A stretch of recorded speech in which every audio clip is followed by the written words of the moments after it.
Support the Ramen Raider on Patreon. Thanks to all our patrons.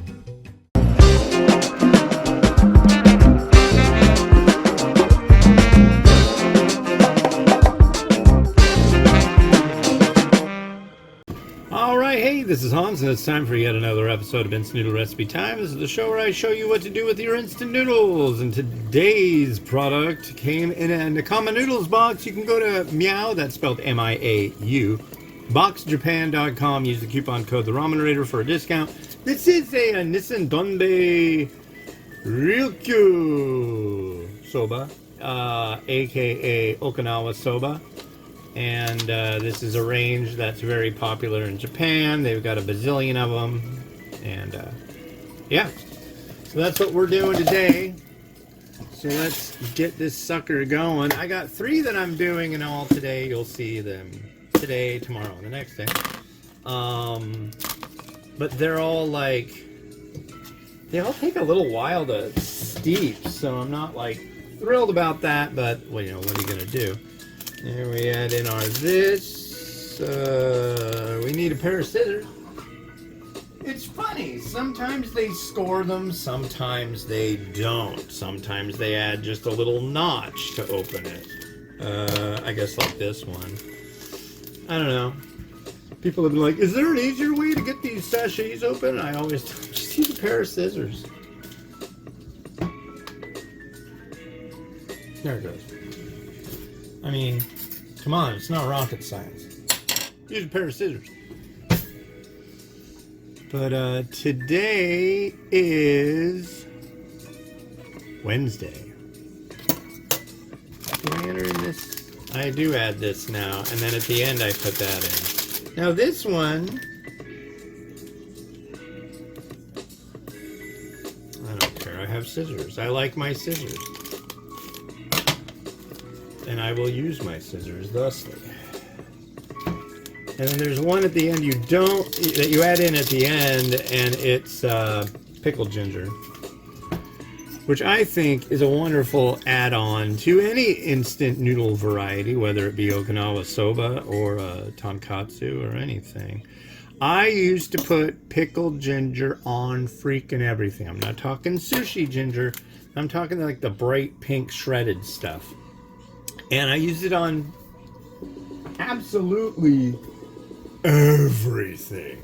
It was ridiculous. I look back at it now, it's kind of embarrassing. It's like, dude, you don't put that and fried eggs. Horrible fried eggs, I might add. The fried eggs I used to make looked absolutely sad and disgusting. Granted, I just didn't know how to do it. So if you make ugly looking burnt fried eggs, go to www.theramenraider.com and look under resources or special features. I think it's under resources, and excuse me, it's called Egg School, and you can go to my Egg School, and it's really easy. But there's so many things, how to make the perfect fried egg, and they've got all these videos about how to do it. I will say personally, I think mine is the best. By far the best you've ever seen. Nobody's ever seen such a great egg making video as mine. Yeah. But it's really basic. The best thing you can do, in my opinion, get one of those little egg rings, and you put some oil in the pan. I usually use the spray oil. And then make sure you spray the inside of that ring a little bit. Put the heat on a low heat, let it sit, because when you spray that stuff, it's bubbly. There's little bubbles in it. Let it warm up enough until it's all crystal clear and flat, and pop any bubbles you might see. I'm serious. And then crack your egg right in the middle and watch and wait and wait. And when it starts turning white on the bottom, and I'm talking about putting this on like low, like you turn on the burner. You don't go any higher than that. And then when you start seeing the white, the white start to congeal and stuff, then you tip the pan, you get it so that yolk is right in the middle. And then at a certain point, that yolk will stay in the middle instead of drifting to the side. So get it in the middle of where you want it. Let it hang out there. It'll take a little bit of finagling with, but it'll get there and it'll hang loose. And then just like walk away for 5-10 minutes. Go eat a sandwich or something and come back and you'll have a perfect fried egg. It's not bubbly. It's not burnt. It's perfect. The yolk is jammy as hell. And that's how you do a perfect fried egg. It's easy, right? And for the soft boiled eggs, people are like, how do you get your eggs looking like that? It's easy. So boil some water. What I do also is I take something like this. This is my green onion Tupperware. But something like that. And then take the eggs out of the fridge and put it in that when they're... And I have just slightly warm to the touch water in there. Because a lot of the... If you go get grocery store eggs, like store brand eggs, they feed those chickens, I swear to God. So their shells are really weak, and when you immerse them into boiling water straight out like that, they'll just crack. You'll hear them go pop, and then you get like bad eggs. But 6 minutes and 10 seconds boiling, 6 minutes and 10 seconds under ice cold water coming out of the tap. Tap it all around, tap, tap, tap, tap, tap, tap, tap, tap, tap, tap, tap, tap, tap, tap, tap, tap, tap, tap, and then just peel them easy. And then there you go. I put them in a mix of just water and soy sauce. That's it. Generally, mine don't get eaten. If you want to go insane and do the whole sous vide thing to do your eggs, if you want to be all fancy and pointless about it, go right ahead. I think it's ridiculous. I've also got a recipe from a really cool dude. It's called the Treadway Method. I call it that. But this guy, Pete, he worked at a ramen shop. I think he still does. But he gave me the recipe for when they make chashu. It doesn't require a big Le Creuset pot. It doesn't require like 20,000 ingredients. It's salt, sugar, pork belly, and twine, and a lot of baking in the oven. High temp, about an hour's worth at high temp, and an hour worth of lower temp. And that's it. And then I throw it in the fridge overnight. And then use a meat slicer to slice it up. And I've got beautiful chashu.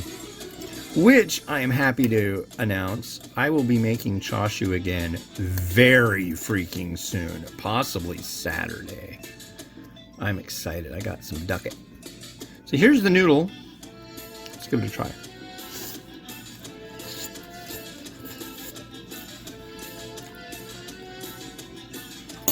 Okay. It's got some chewiness to it. I appreciate that. And here's our broth.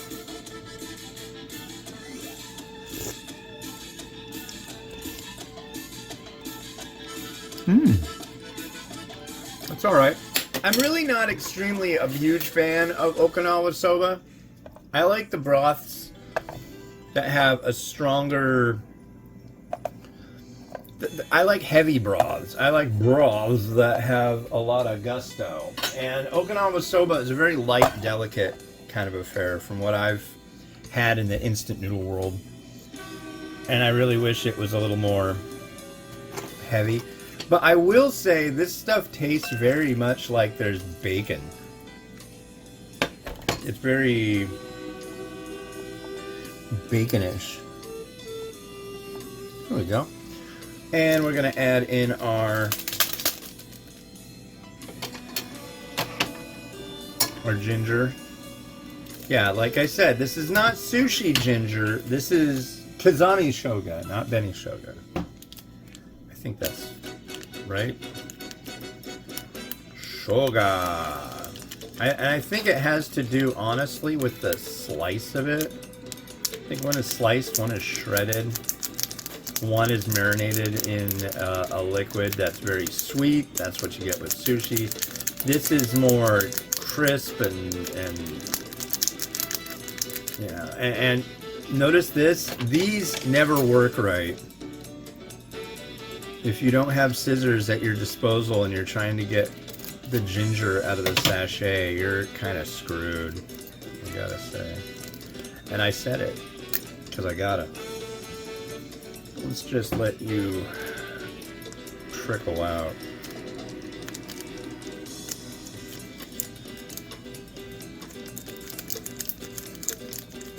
Still, come on, let go.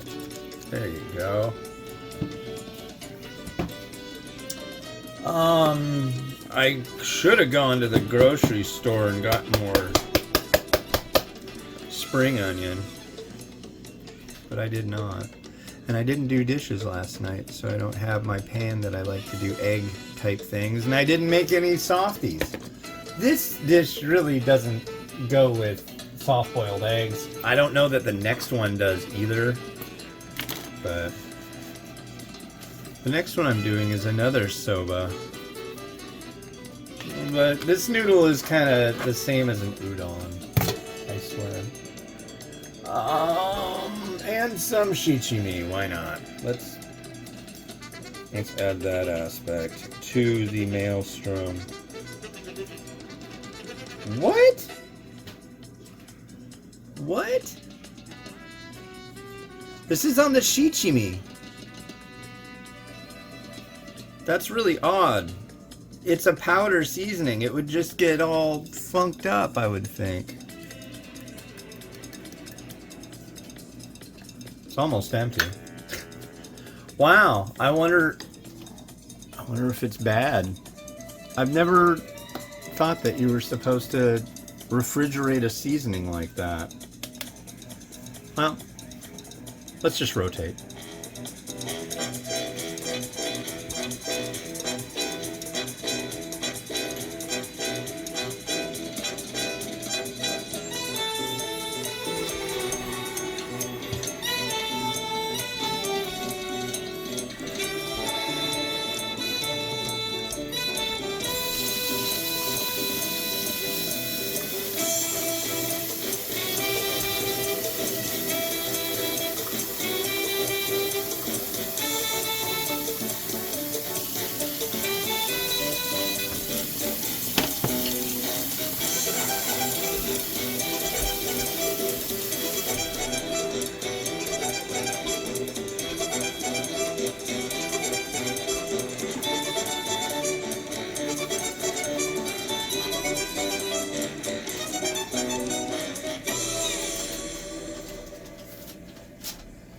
Well,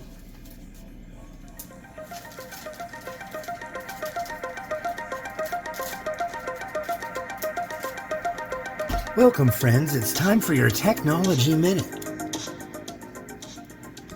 I swear that's like what I should be saying, but I don't know. But anyways, the next one we got is another one that comes out of a box. You can get it at miauboxjapan.com by using the coupon code The Ramen Raider for a discount. This is Ace Cook Wise Man Meat Chili Soba. It's got this in it. It's called GABA, and it's like a stress-reducing supplement. And I'm sure there's probably like 1/10 of a gram of it, or not even that. Usually, there's a lot of brands that will put weird supplements in it, in their noodles, just to give it kind of a little thing. But generally, it's not enough to actually make a difference, and usually supplements you've got to take for a while for them to make any difference anyway. So, anyway, this has been Hans the Ramen Raider wishing you enjoyment of your noodles each and every day. Have a good one. Bye-bye.